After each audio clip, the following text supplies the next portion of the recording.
जी, अस्सलाम वालेकुम। आज हमारे साथ आए एडवोकेट मोहम्मद कासिम। इनका जो स्पेशलाइज़ है वो टैक्सेशन में है, तो इनसे हम गाइडेंस लेते हैं कि एफबीआर फेडरल बोर्ड रेवेन्यू में अगर आपने रजिस्ट्रेशन करवानी हो, तो उसका क्या प्रोसेस है और इसको कितनी कैटेगरीज में बिलोंग करती हैं आगे। तो मोहम्मद कासिम साहब थोड़ा अपना बताइएगा, अपनी आप क्या जी, अस्सलाम वालेकुम कर। Sir. I am advocate Qasim Abbasi. मैं एच ए लॉ एसोसिएट्स का सीईओ हूँ और टैक्सेशन के रिलेटेड से अल्हम्दुलिल्लाह मुझे इस फील्ड में 7 साल हो गए हैं। माशाल्लाह। और आपका मशकूर हूँ कि आपने दावत दी यहाँ पर लोगों की रहनुमाई के लिए। अब चूंकि आपका सवाल है कि रजिस्ट्रेशन के लिए आपको क्या किन किन चीज़ों की रिक्वायरमेंट्स होती है। जी। सर, सबसे पहले तो आप जब आप रजिस्टर होना होता है तो आपके पास नेशनल आइडेंटिटी कार्ड होना चाहिए। जी। आपके पास मोबाइल नेटवर्क आपके नाम पे होना चाहिए। सिम जो भी आप यूज कर रहे हैं नेटवर्क, वो आपके नाम रजिस्टर होने चाहिए। थर्डली सर, आपके पास रजिस्टर्ड ईमेल होना चाहिए। ये 3 रिक्वायरमेंट्स हैं एफबीआर में रजिस्ट्रेशन के लिए। आप एफबीआर का पोर्टल आईरिस लॉग इन करें, वहां पर न्यू रजिस्ट्रेशन आ रही होती है। आप उसको क्लिक करें, उसमें वो सारी जो इन्फॉर्मेशन दी होती है उसमें आपका नेम, एड्रेस, आपका residential address, email, mobile number, फिर वो प्रॉपर्टी का एड्रेस, तो वो सारी इन्फॉर्मेशन आप फिल करें। आपने ईमेल जो आपने उस पर एंटर किया होता है, आपने जो नंबर उस पर एंटर किया होता है, उस पर ओटीपी वन टाइम कोड आता है। जब आप उसको उसमें रजिस्टर्ड करते हैं तो आपको एफबीआर में you are duly registered with FBR, और एफबीआर आपको एक पासवर्ड जो है वो आपकी ईमेल पे भेज देता है।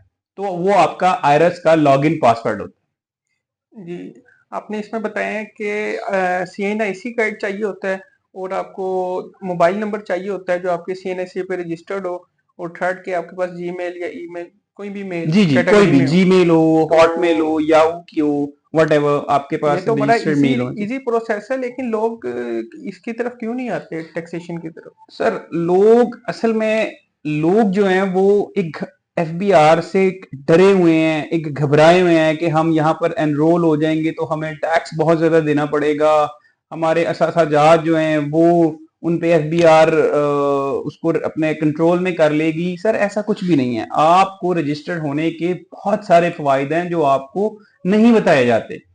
आपको फवाइद में देखें, हमें टैक्सेशन जो है वो फाइलर के लिए रेट कुछ है, नॉन फाइलर के लिए रेट कुछ है। इसके अलावा बैंकिंग ट्रांजैक्शन पे अगर हम देखते हैं तो वो नॉन फाइलर को टैक्स पड़ता है, फाइलर को टैक्स नहीं पड़ता। इसके अलावा भी डिविडेंड है, प्रॉफिट ऑन डेट है।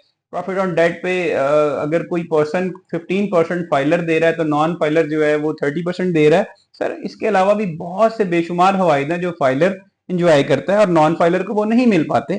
और लोग सिर्फ ये डरते हैं इससे। अगर आप रजिस्टर हो जाएं, ड्यूली कंप्लाइंस करें, अपने एसेट को छुपाएं ना, तो ये एक बहुत अच्छी चीज है और ये आप पर लागू है।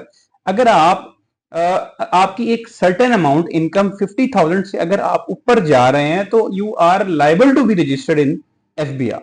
ये रिकॉर्ड में होना चाहिए, रिकॉर्ड तो एक अच्छी चीज होती है। सेकंड मेरा ये क्वेश्चन है, आपने रजिस्टर तो हो गए ये चीजों से आपने जो बताया फर्स्ट स्टेप, सेकंड स्टेप में कि आपको क्या क्या चीजें चाहिए होती है, बैंक स्टेटमेंट चाहिए होती है इसमें ये। जी, पहला स्टेप होता है हम रजिस्टर हो गए, उसके बाद हमें फाइलर बनना होता है।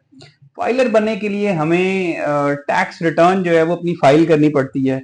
अब ये डिपेंड करता है कि जो पर्सन है वो उसकी सोर्स ऑफ इनकम क्या है। उसकी सोर्स ऑफ इनकम सैलरी है, बिजनेस है, रेंटल है, अदर है, वो उसके मुताबिक। अब हम बिलफर्ज कर लेते हैं कि एक पर्सन की सैलरी उसकी सोर्स ऑफ इनकम है।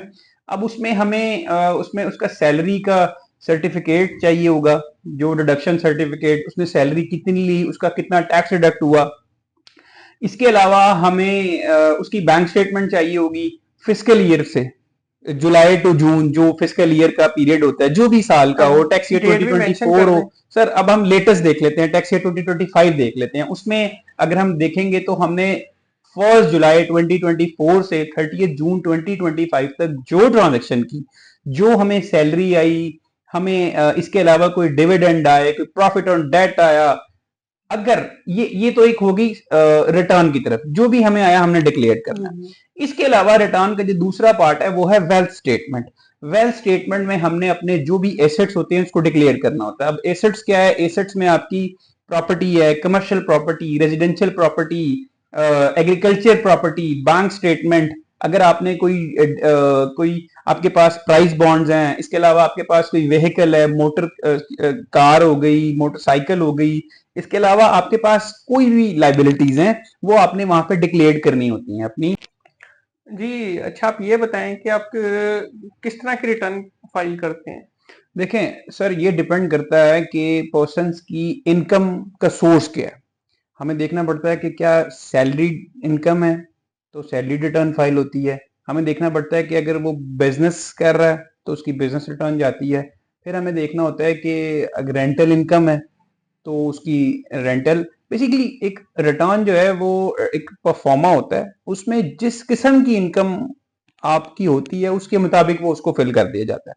अब सपोज मैं आई एम कोई भी पर्सन है, वो ही 70 years old। अब वो उस वक्त कोई काम नहीं कर सकता इस सिचुएशन में, लेकिन अगर वो कोई काम नहीं कर रहा तो उसकी नील की रिटर्न जाएगी कि उसने कोई काम नहीं किया। अगर उसकी कोई दो प्रॉपर्टीज हैं वो रेंट पे चढ़ी हुई हैं और उसका रेंट आ रहा है तो वो उसकी रिटर्न रेंटल इनकम के हिसाब से जाएगी। डिपेंड ये करता है कि पर्सन की इनकम का सोर्स क्या है। अगर पहले हम वो बताता है हमें पर्सन के हमारा सोर्स ये है, फिर हम उसके मुताबिक उसका रिटर्न फाइल करते हैं। अगर कोई उस पर टैक्स, अगर वो रिटर्न टैक्सेबल इनकम से ज्यादा हो जाती है कि एक जो स्लैब है एग्जेम्प्ट है उस टैक्सेबल तक चली जाती है, तो वो फिर उस पर उसको टैक्स जमा कराना पड़ता है। बाकी इसमें क्वेश्चन कवर हो गए हैं, तो अब हमारी सेकंड एपिसोड आएगा इंशाल्लाह, वो भी देखिएगा। चलें, टू बी कंटिन्यू।